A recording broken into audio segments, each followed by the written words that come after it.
nom du Père et du Fils et du Saint-Esprit. Amen. Lundi 18 mars, et la parole de Dieu qui nous est proposée est extrait de l'évangile de Jean, chapitre 8, versets 1 à 11. Esprit Saint, fais-nous don de la sagesse, fais-nous son dessein. Qu'il s'imprime en nous et nous donne de comprendre ces paroles, de l'interpréter, de l'accueillir. Ô Seigneur, envoie ton esprit et tout sera créé et tu renouvelleras la face de la terre. Et nous lisons l'évangile. En ce temps-là, Jésus s'en alla au mont des Oliviers dès l'aurore. Il retourna au temple. Comme tout le peuple venait à lui, il s'assit et se mit à enseigner. Les scribes et les pharisiens lui amènent une femme que l'on avait surprise en situation d'adultère. Ils la mettent au milieu et disent à Jésus: Maître, cette femme a été surprise en flagrant délit d'adultère. Or, dans la loi, Moïse nous a ordonné de lapider ces femmes-là. Et toi, que dis-tu? Il parlait ainsi pour le mettre à l'épreuve, afin de pouvoir l'accuser. Mais Jésus s'était baissé, et du doigt il écrivait sur la terre. Comme on persistait à l'interroger, il se redressa et leur dit: Celui d'entre vous qui est sans péché, qu'il soit le premier à lui jeter une pierre. Il se baissa de nouveau et il écrivait sur la terre. Eux, après avoir entendu cela, s'en allaient un par un, en commençant par les plus âgés. Jésus resta seul avec la femme, toujours là, au milieu. Il se redressa et lui demanda: Femme, où sont-ils donc? Personne ne t'a condamné? Elle répondit: Personne, Seigneur. Jésus lui dit: Moi non plus, je ne te condamne pas. Va et désormais ne pêche plus. Acclamons la parole de Dieu. Louange à toi, Seigneur Jésus. Moi non plus, je ne te condamne pas. Va et désormais ne pêche plus.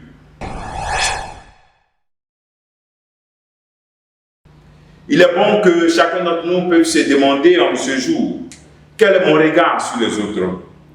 Quelle est la seconde chance que je donne aux autres? Ici, on tend un piège à Jésus. S'il applique la loi, parce qu'on doit lapider une femme qui est coupable d'adultère, si on applique la loi, on dira que voici, il n'a pas dit qu'il est bon, maintenant il fait qu'on tue cette femme.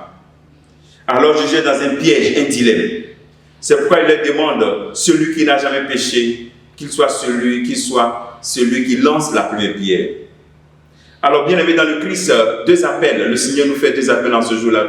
Le premier appel, c'est demander pardon, sincèrement en ce jour, pour toutes les personnes que tu as condamnées, sans les avoir écoutées. Tu as entendu des rumeurs ou bien des choses sur telle personne, et tu as pris cela comme parole d'évangile. Et tu les as condamnées dans ta vie, sans toutefois écouter réellement la version de ces personnes. Parce que souvent, des personnes ne sont pas aussi coupables comme on le raconte. Peut-être aussi elles sont réellement coupables. Mais est-ce que tu les as écoutées pour dire: oui, c'est vrai que ce que tu as fait, tu l'as reconnu, mais je te pardonne. Alors, prends le temps pour demander pardon ce jour. Et aussi, demande au Seigneur la grâce de changer ton regard sur les gens, de faire toi-même ta propre expérience, au lieu de t'appuyer sur ce qu'on t'a raconté, ce qu'on t'a dit.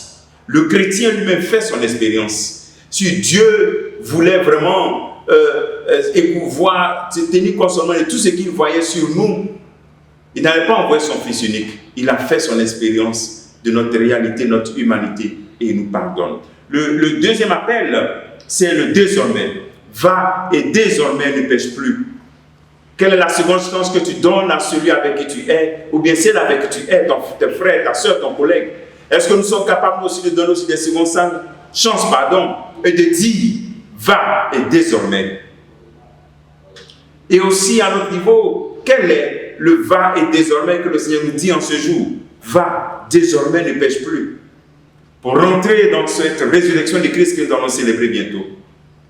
Que le Seigneur donne cette grâce de ne pas avoir ce regard qui condamne et de rentrer dans le désormais de notre vie, c'est cette nouveauté. Et lui aussi d'être capable de donner aussi de nouvelles chances aux autres. Comme travail que tu fais en ce jour, c'est de changer ton regard sur celui ou celle que tu as condamné dans ton cœur.